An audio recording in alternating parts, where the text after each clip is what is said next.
Hi everybody, it's John back again with another model final reveal video. This time it's the turn of the Airfix Panzer IV. I think it's an ALS F2 with the long-barreled 75mm gun. I did this I did this kit in the colours of the North African campaign with the Tank Division's Africa Corps.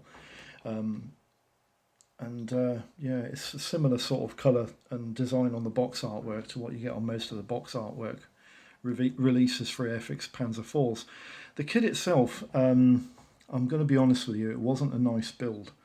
Normally Airfix kits are quite an easy and cheerful, easy assembly, but this had different issues to the Churchill. The Churchill wasn't a nice build for me either when I did that earlier this year. And this kit had issues with the chassis fit. If I can show you what I mean, because you can't see very well, but underneath, at the back of the chassis, there was an enormous gap at the back which had to be filled. And believe it or not, that most of that rear glacis plate leading up to the hook assembly there's a good 1/4 inch gap filled by filler.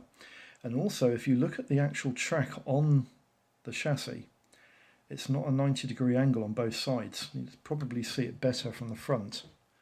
And that's because the chassis did not want to fit inside the lower base plate of the kit's body. And I had to jig it into place and still it wouldn't stay in at all. The tracks also needed to be stapled because they were a little bit on the short side, and I didn't want to go bananas stretching them and ended up pulling some of the wheels out. Like the drive sprockets at the front were probably the most likely that would come out. But the rest of the kit went together quite nicely, and it painted up quite easily. The turret rotates quite nicely, the gun elevates quite nicely, which is good. You know, usual things with the Airfix kits. I'm going to try and bring this in a little bit so you can see some of the surface detail on here, because the surface detail on this kit is actually quite good. Yeah, it's quite good. The transfer's laid on quite well, which I was quite surprised about. There's quite a lot of tooling detail on the front of this kit as well, which I picked out in the G11 Humbrol silver coat.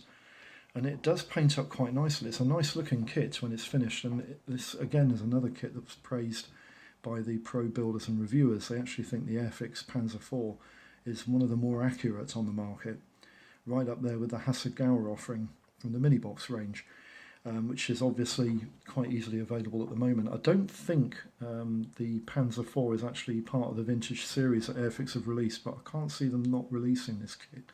It's actually quite a nice, very accurate little model to build, and it is from their sort of era where they would have featured them in vintage series models. So that's the final reveal for the Airfix Panzer IV. I hope this video has been of some use. And as usual, if you've got any questions, comments, just pop them in the comments slip underneath. If there's any questions, I'll get back to you as soon as possible. I hope all your modelling projects are going smooth, and let's have some happy modelling done out there. See you for the next one, lads. Bye-bye.